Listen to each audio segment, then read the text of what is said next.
Te damos gracias, Dios Todopoderoso, por tu palabra, por tus milagros, por tu presencia en este lugar. Bendice al que escucha en el nombre de Jesús. Amén y amén. Introducción al libro de Génesis, Bereshit.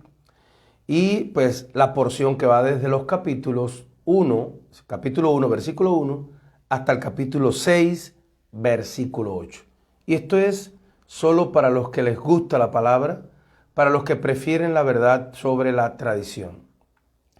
El propósito de esta serie es estudiar cada libro en porciones consecutivas, una porción después de la otra, y descubrir cómo cada una de esas porciones encajan, cada una de ellas, en la revelación total que el Dios Todopoderoso nos ha dado del Mesías, del Cristo y de su obra redentora. Y es lógico, comenzamos con el libro de Génesis, el primero. Génesis capítulo 1, versículo 1.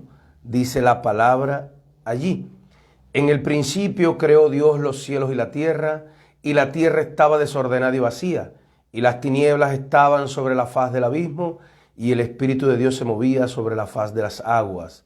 Y dijo Dios: sea la luz, y fue la luz. En el principio creó Dios los cielos y la tierra. En el hebreo original, Bereshit bara Elohim et beet haaretz hashamayim. En el principio creó Dios la tierra y los cielos. ¿Quién fue el autor de este libro? ¿Y por qué el primer libro de la Biblia se llama Génesis? La mayoría reconoce a Moisés como el autor de los 5 primeros libros de la Biblia, los cuales se llaman Pentateuco, se les llama Pentateuco, del griego penta, que quiere decir 5, y significa 5, penta. Y teucos eran el estuche donde estaban guardados estos libros, el estuche donde se guardaban. Entonces, penta, 5, teuco, estuches. Quiere decir Pentateuco, 5 libros para nosotros, pero realmente en el original 5 estuches. En hebreo, estos primeros 5 libros se les llama Torah, que significa literalmente, se le llama ley, tiene muchas formas de interpretarlo, pero realmente significa literalmente instrucciones para la vida o instrucciones que dan vida. Dentro de estos primeros 5 libros, Pentateuco en griego o Torah en hebreo, instrucciones que dan vida, dentro de estos 5 primeros libros de la Biblia que llamamos Pentateuco o Torah, estudiaremos el primero, como dijimos, el primero de ellos llamado Génesis. El nombre de Génesis procede de una palabra griega que significa principio o generación. Génesis entonces es el libro de las generaciones o los principios desde el contexto cultural griego. La palabra Génesis en el idioma original hebreo, o la palabra que está allí, o como se llama el libro, perdón, en el original hebreo es la palabra Bereshit. La palabra Bereshit es la primera que aparece en el libro, y lo leímos ahí, usted recuerda, Bereshit bara Elohim et beet haaretz hashamayim. Este Bereshit es el que le da el nombre al libro en hebreo, y esta palabra Bereshit en hebreo significa en el principio del, o por causa del principal. Génesis, que es el libro que explica los inicios y sugiere desde la primer palabra que estos inicios fueron por el principal y para el principal. Es decir, esta palabra puede significar por el principal o para el principal. Génesis narra para nosotros los comienzos del universo, los comienzos de la historia humana, la civilización, el pecado, la salvación, el sacrificio, el matrimonio, la familia, y de ahí todos estos conceptos que se dan por primera vez allí se toman, es decir, estos conceptos se toman como referencia para el resto completo de la Biblia, para la Biblia entera. Por supuesto que Moisés no vivía cuando ocurrieron los hechos de Génesis, pero el Espíritu le guió a escribirlos. Segunda de Pedro 1:20, entendemos esta realidad. Dice allí, entendiendo primero que ninguna profecía de las Escrituras es de interpretación privada, porque nunca la profecía fue traída por voluntad humana, sino que los santos hombres de Dios hablaron siendo inspirados por el Espíritu Santo. Cristo, el Señor, el Mesías, confirmó que Moisés escribió estos libros que se le asignan a Moisés. Y eso es suficiente, esa es suficiente autoridad para nosotros. Juan capítulo 5, versículo 45 al 47 dice, no penséis que yo voy a acusaros delante del Padre. Hay quien os acusa, Moisés, en quien tenéis vuestra esperanza, porque si creyereis a Moisés, me creerías a mí, porque de mí escribió él. Porque si no creéis a sus escritos, ¿cómo pues creeréis en mis palabras? Bueno, entonces, en el principio creó Dios los cielos y la tierra, o en el principio, o para el principal, o por el principal, creó Dios los cielos y la tierra y todo cuanto hay. ¿Qué nos enseña el libro de Génesis? ¿Cuál fue su propósito? La creación de los cielos y la tierra. En el capítulo del 1 al 2 podemos ver allí esta historia, la historia del surgimiento y la formación de la humanidad en general, pero de forma general, es decir, no con detalles. Por ejemplo, habla de la creación de los cielos y la tierra, donde podemos entender la gloria de Dios, donde podemos tener una idea de la gloria de Dios y asumimos que Él es el Creador todopoderoso que nos sustenta, nos creó y por lo tanto nos sustenta. Bueno, la creación de los cielos y la tierra, Adán y su familia, del capítulo 3 al 5, allá la caída del hombre, vemos el error del hombre y la disciplina y la misericordia de Dios. Luego, el capítulo 6 al 11, podemos estudiar allí a Noé y su familia, el diluvio del 6 al 10. La rebelión de Babel en el 11. Allí podemos ver la dureza del corazón del hombre, la maldad del ser humano. Y se puede notar en estos primeros 11 capítulos, como dije, que son temas generales.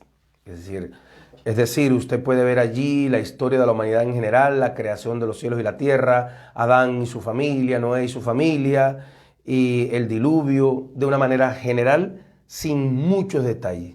Pero una segunda parte del libro, porque lo podemos dividir, como dijimos, en dos partes, esta primera, hasta el capítulo 11, que habla de manera general de la historia de la humanidad y su surgimiento, de la humanidad, y la segunda parte, la historia en particular del surgimiento de Israel. Surgimiento y formación del pueblo de Israel, y lo podemos ver desde el capítulo 12 en adelante hasta el 50. Mientras que el resto del capítulo, es decir, que el resto del libro, empezando por el capítulo 12, detalla, ¿sí? Mientras la primera parte del libro habla de manera general del surgimiento de la humanidad, el resto del libro, del 12 en adelante, detalla o habla en detalle de la vida de 4 hombres y su familia. ¿Sí? La historia de Israel en particular, a partir de la historia de estos 4 hombres o estas 4 familias: Abraham, Isaac, Jacob y José. Abraham, el padre que ofreció a su hijo. El Padre, nuestro Padre Celestial, ofreció a Jesús. La historia de Abraham, del 12:1 al 25:18. Isaac, el hijo que tomó una esposa, del 25:19 al 26. Jesús, el Hijo de Dios, el Cristo, el Mesías, toma a la iglesia. Jacob, la lucha de la carne contra el espíritu, del 27 al 36. Y José, la providencia de Dios, como Dios está atento al curso de nuestra historia y provee y pone los eventos para que se dé lo que Él quiere, ese proyecto en nuestra vida. y está del 37.1 al 50.26. Entonces, Génesis, la primera sección, para resumir, del 1 al 11, trata de la historia de la humanidad en general y explica el origen del hombre, del pecado, sin tanto detalle. Mientras que la segunda parte, del 12 al 50, se refiere a Israel en particular a través de la historia de 4 hombres o 4 familias. Esto sugiere que el propósito del libro es explicar de manera general los comienzos del hombre, su pecado y también el de Israel y el plan divino de salvación. Uno de los temas claves de Génesis o Bereshit es la elección divina. ¿A quién Dios escoge? Porque todo comienza con los cielos y la tierra. Entonces Dios desde allí decide escoger relacionarse con la tierra.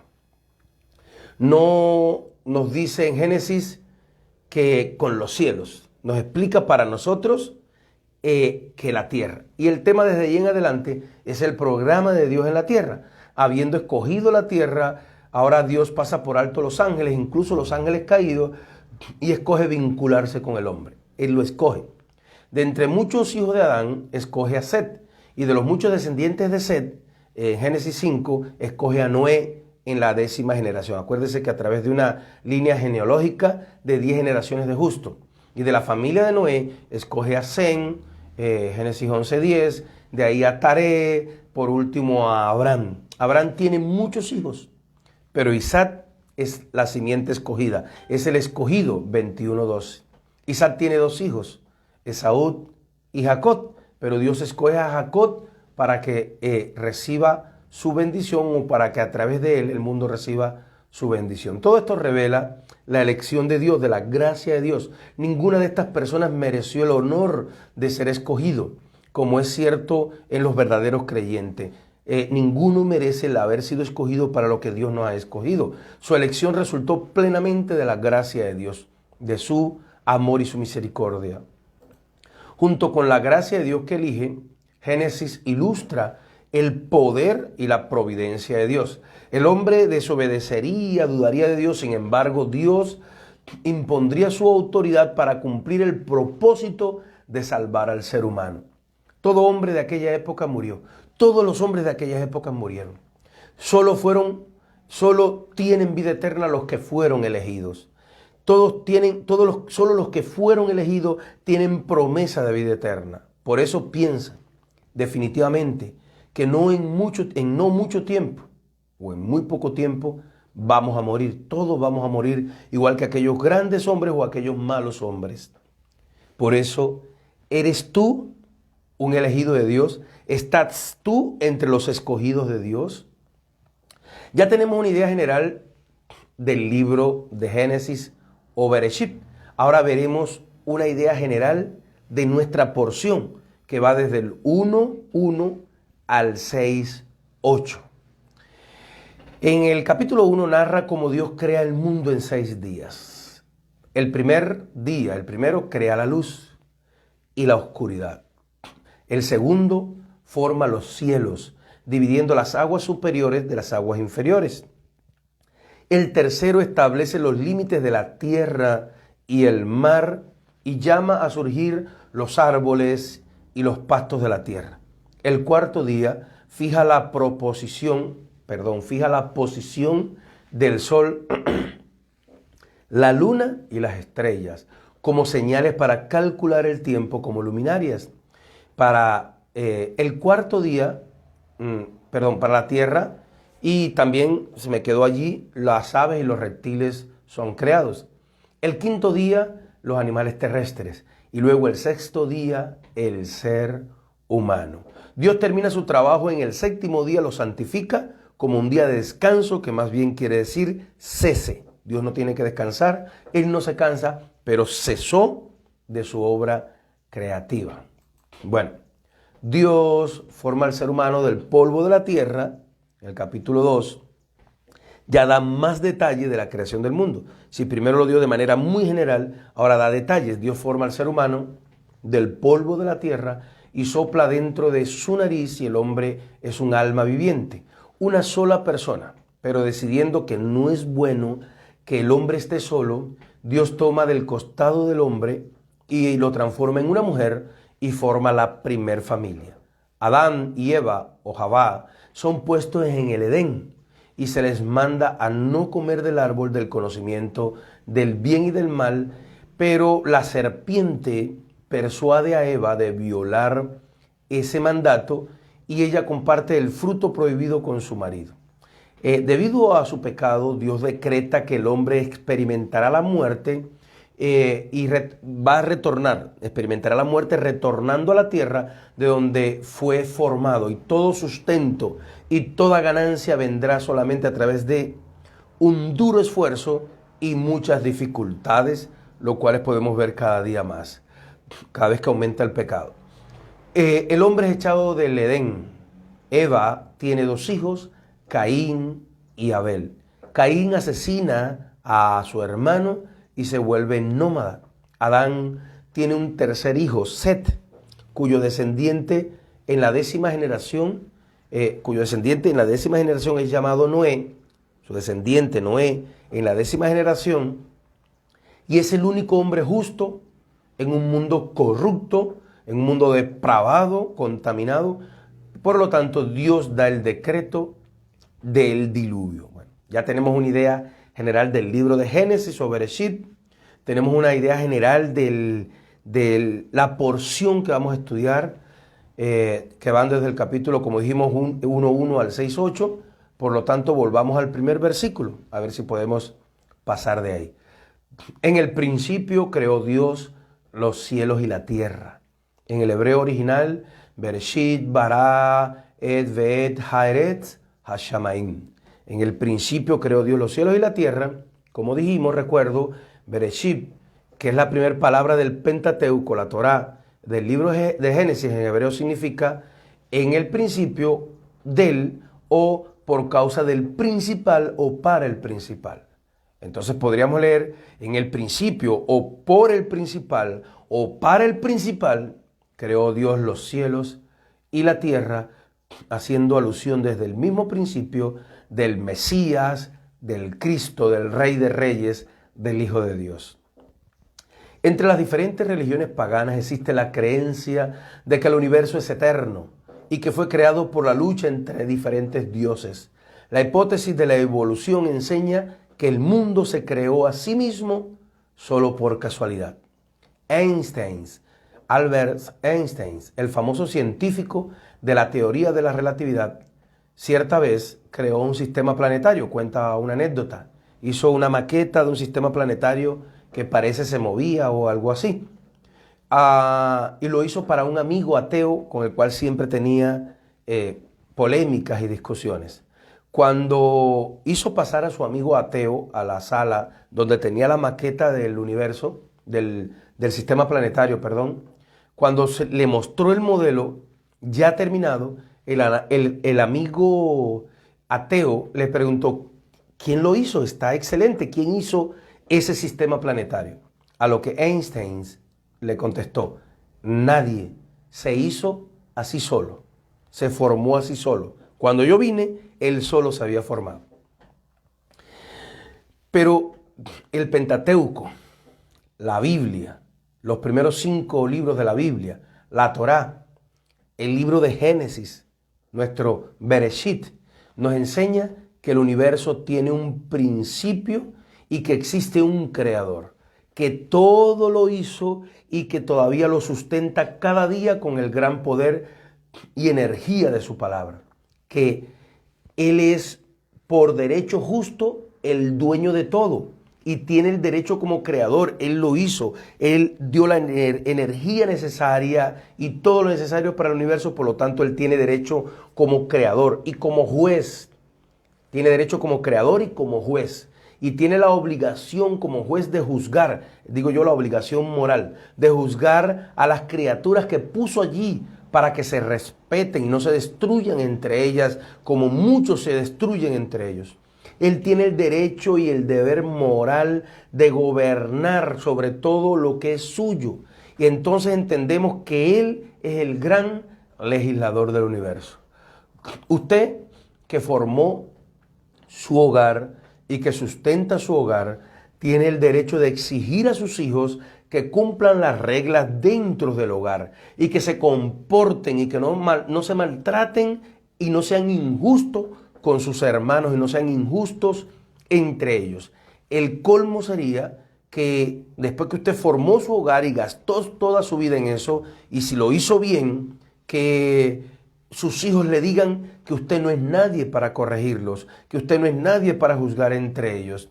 Esto es lo que hacen los impíos, lo que hacen los malvados, lo que hacen los satanistas. Ellos argumentan eso, que Dios no es nadie para juzgar y para destruir o crear criaturas. Y quieren llevarnos a nosotros a que digamos y sintamos lo mismo contra nuestro Creador. El conocimiento de Génesis evita toda desobediencia y toda adoración a las cosas creadas en lugar del Creador, que es parte y eso es decir, adorar a la creación y no al Creador, reconocer a la creación y no al Creador, es en esencia idolatría. Por eso en Romanos capítulo 1, versículo 20 al 25 está escrito: porque desde la creación del mundo sus atributos invisibles, su eterno poder y divinidad se han visto con toda claridad, siendo entendidos por medio de lo creado, de manera que no tienen excusas, pues aunque conocían a Dios, a Elohim, no le honraron como Dios, como Elohim, ni le dieron gracias, sino que se hicieron vanos en sus razonamientos, y su necio corazón fue entenebrecido, y profesando ser sabios, se volvieron necios, cambiando la gloria de Dios incorruptible por una imagen de forma de hombre corruptible, de aves, de cuadrúpedos, de reptiles. Por consiguiente, Dios los entregó a la impureza de la lujuria de sus corazones, de manera que deshonraron entre sí a sus propios cuerpos, porque cambiaron la verdad de Dios por la mentira, y adoraron y sirvieron a la criatura en lugar del Creador, quien es bendito por los siglos de los siglos. Amén. Él tiene una razón muy específica para hacer todo lo que hace y para hacer todo lo que existe, para haber hecho todo lo que existe. El tiempo, el espacio, la materia, los seres vivos y todo lo que existe tiene que cumplir su propósito. Y Él es el gran conductor de la creación. En otras palabras, todo está milimétricamente calculado y conducido por Dios. Por eso son muy correctos los reclamos que Dios hace al hombre, los reclamos de Él sobre el hombre, al ordenarle cumplir una ley, un mandamiento, una palabra, la Torá, la instrucción que da vida, la Biblia. A esa ley han sido sometidas todas las cosas creadas, que tienen que cumplir esa ley. Esa ley es el propósito del Creador para aquellas cosas creadas. De todo, el hombre, como un ser creado, con un propósito muy específico. El de servir a aquel que le ha creado y cumplir con aquella ley, con aquella palabra, con aquella Biblia que el Eterno, Dios Todopoderoso, ha designado.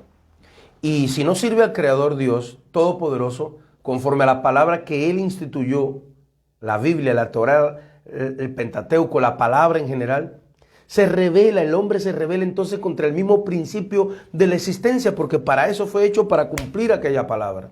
Se rebela contra el principio de toda creación y sale del derecho de existir. El hombre queda sin derecho a existir.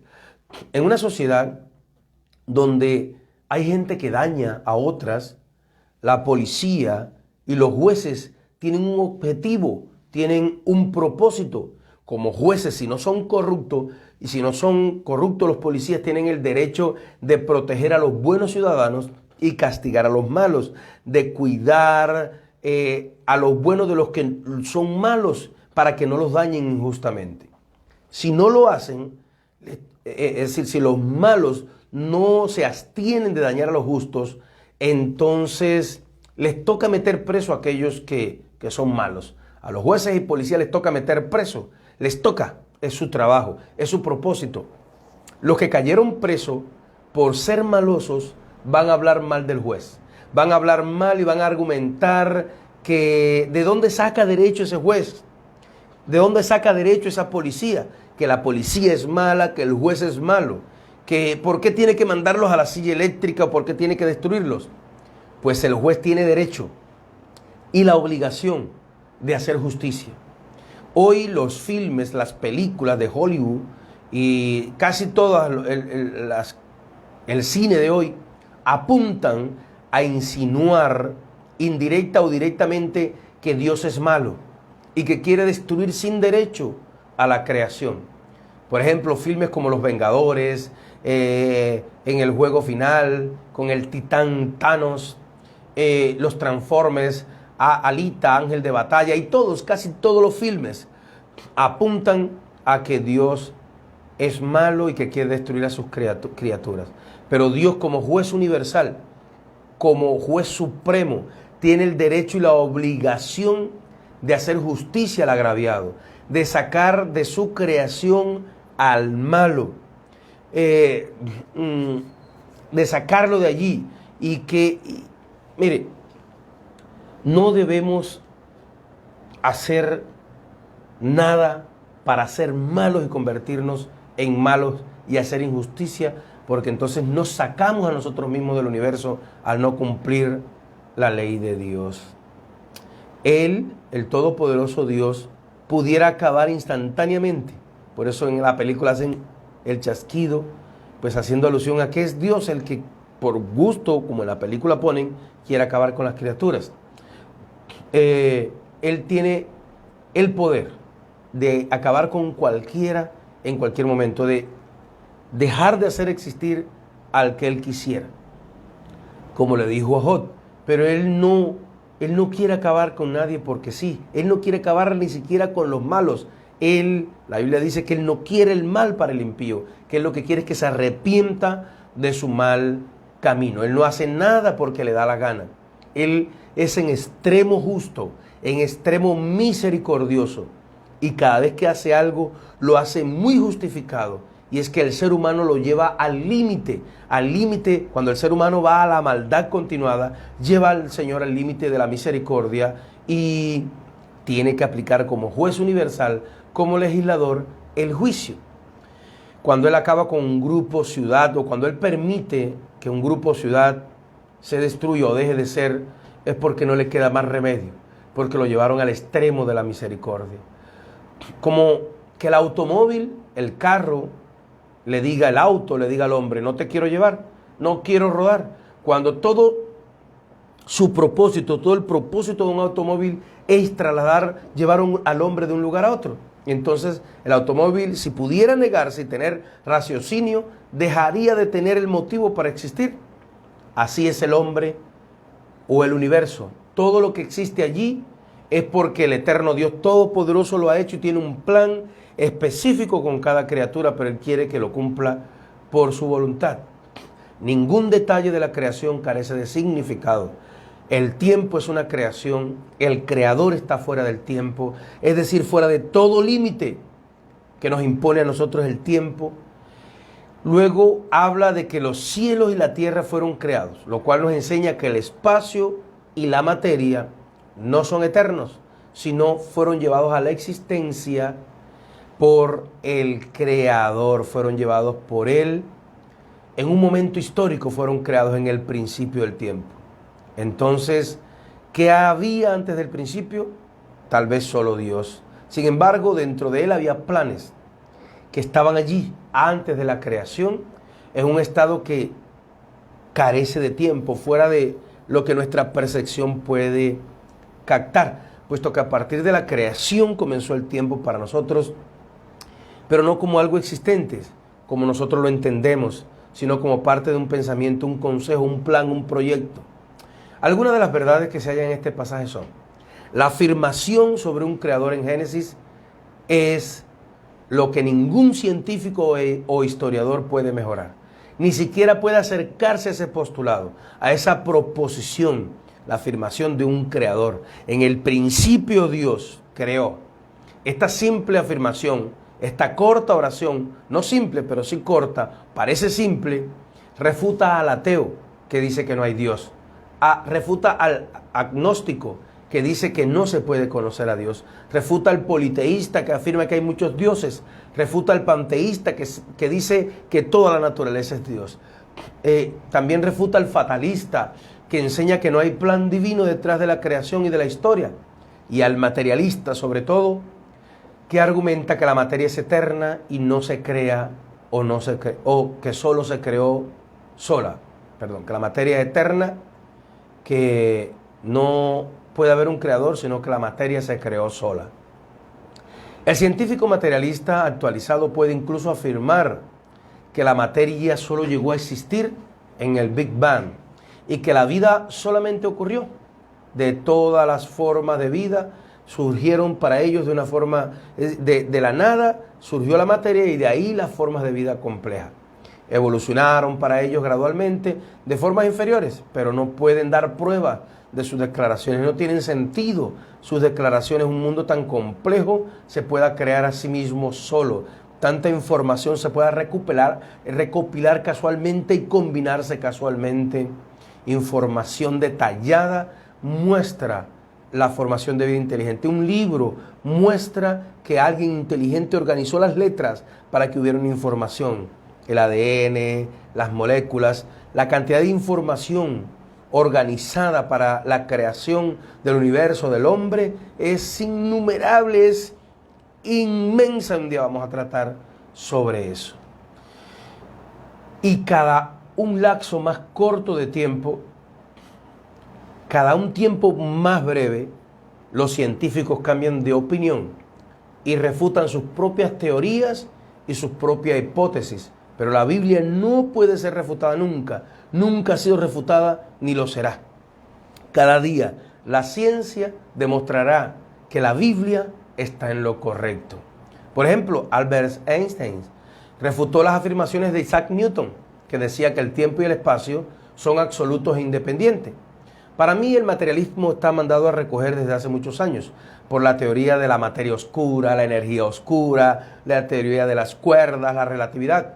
Solo que los cristianos no nos informamos y son temas a veces difíciles de entender, y cuando con buenos propósitos los hemos tratado o alguien trata sobre estos temas, algunos cristianos comienzan a decir: esto es pura información, allí no está el espíritu, para ser salvo solo se necesita decir que Cristo salva. Y no, porque hay personas intelectuales y científicos que también necesitan el evangelio de una manera inteligente, de una manera también de esta manera también. El científico evolucionista admite que hay cambios. El científico evolucionista dice que todo evolucionó y que todo surgió de la nada a especies cada vez más complejas. Nosotros admitimos que dentro de una misma especie puede haber cambios, tales como el caballo, pueden salir diferentes razas de caballos, o el gato doméstico dentro de los felinos, los leones, los tigres, demás y demás. Pero que una clase de especie se transforme en otra no ha ocurrido nunca, ni ocurrirá en toda la historia de la humanidad. Incluso cuando se cruzan dos variedades de animales dentro de una misma especie, tales como el burro o el caballo, o ahora con los laboratorios jugando a ser Dios con la genética, que cruzan el león con el tigre, la cebra con el caballo, se obtienen animales que son estériles, híbridos estériles que no se pueden reproducir. Entonces, no se puede. ¿Por qué creó Dios el universo? No cabe duda que no fue para añadirse algo a sí mismo, puesto que Él no necesita nada, pero la palabra deja claro que Cristo es el autor, sustentador y la meta de la creación. Al principio hizo Dios los cielos y la tierra, Bereshit bara, es decir, al principio Dios creó, por el principal, para el principal. En el principio, palabra que deja bien claro las Escrituras. Cristo, el Mesías, es el verbo viviente y revela a Dios en la palabra escrita. Colosenses 1:15, Él es la imagen del Dios invisible, el primogénito de toda la creación, porque en Él fueron creadas todas las cosas, la que hay en los cielos y las que hay en la tierra, visibles e invisibles, sean tronos, sean dominios, sean principados, sean potestades. Todo fue creado por medio de Él y para Él. Y Él es antes de las cosas creadas. Todas las cosas en Él subsisten. Y Él es la cabeza del cuerpo, que es la iglesia, que es Él es el principio, el primogénito de entre los muertos, para que en todo tenga la preeminencia. Apocalipsis 4:11, Señor, digno eres de recibir la gloria y la honra y el poder, porque tú creaste todas las cosas y por tu voluntad que existen y fueron creadas. Juan 1:1, en el principio era el verbo y el verbo era con Dios y el verbo era Dios. Este era en el principio con Dios, todas las cosas por Él fueron hechas y sin Él nada de lo que ha sido hecho fue hecho. En Él estaba la vida era la luz de los hombres. Salmo 19:1, los cielos cuentan la gloria de Dios y el firmamento anuncian las obras de sus manos. Dios bendice, Señor, a cada persona que escucha, que tu poder y tu provisión vengan a cada hogar, de cada familia que escucha tu palabra y que te ama. Un milagro de salud, pon tus ángeles de protección, ninguna plaga tocará tu morada ni mi morada. El sustento económico, Señor, envía el sustento económico a cada familia, envíanos ese sustento, nada nos faltará, porque tú eres nuestro pastor. Bendice cada hogar con tu paz y tu tranquilidad y el poder y la unción del Espíritu Santo de Dios. En el nombre de Jesús, amén y amén. Te damos gracias, Señor. Bueno, solo tocamos un versículo, por lo tanto esto continuará. Continuaremos en otras enseñanzas abundando sobre el tema de Génesis. Dios me los bendiga y recuerde que esto es para el que le gusta la palabra, para el que prefiere la verdad sobre la tradición. Nos vemos en próximas transmisiones. Amén y amén.